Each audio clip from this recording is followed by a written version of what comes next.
Let me tell you something you already know. The world ain't all sunshine and rainbows. It's a very mean and nasty place, and I don't care how tough you are, it will beat you to your knees and keep you there permanently if you let it. You, me, or nobody is gonna hit as hard as life. But it ain't about how hard you hit. It's about how hard you can get hit and keep moving forward. How much you can take and keep moving forward. That's how winning is done.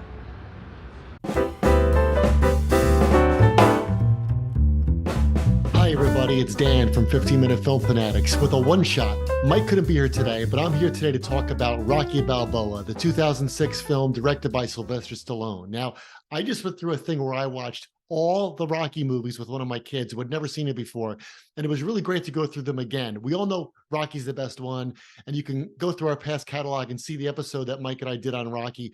That's the best one, no debate. Done, 1976. 2 is pretty good because you want to see what happens with the story, what happens to this guy.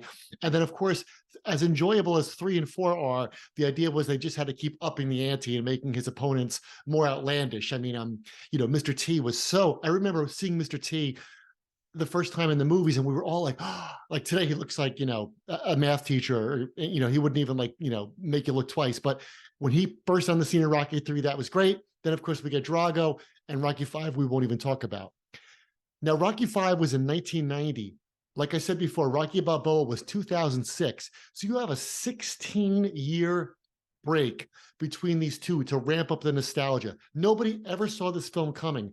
People laughed at it when it was coming out, but I said, I don't know, let's see what happens. But all the nostalgia worked. And I think that what makes Rocky Balboa such a good movie is that it's a return to what made the first Rocky work, is that it's about an idea. The first one is about how does this loser find some dignity? He gets, the planets align, so he gets a chance to fight Apollo Creed. But of course, at the same time, the planets align because there's this girl who works at the pet shop that he really wants to talk to, and he tells her bad jokes, and he takes her ice skating, and those two things come together. So at the end of the movie, when Rocky doesn't win the fight, but she says, I love you, Rocky, he loses, but he wins. Rocky Balboa is about a similar idea. It's about trying to have your dignity after you're old, after people have stopped thinking about you, after even your own son gives you an earful about your legacy, right?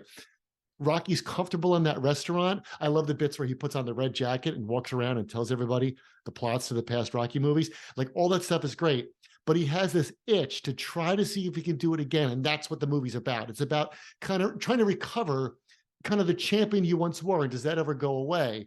And is the restaurant good enough? Does that scratch the itch that you still have? And in both films, as I said before, he loses at the end, but he wins. So in Rocky Balboa, it's a split decision. He technically loses, but of course he emotionally wins and he psychologically wins. And in both ones, he did it. So it's definitely a movie worth watching again. It goes by really, really quickly. The fight at the end is terrific, and I can't recommend it highly enough. So Rocky Balboa. Thanks for watching. If you like the show, please subscribe. And also you could follow us on Twitter at 15min film. You can follow us on Letterboxd at the same place. And also, let us know what movies we should watch. Mike and I read all of our comments. Let us know in the comment box. Give us suggestions. Tell us what you want us to cover on the full-length episodes. Thanks, everybody.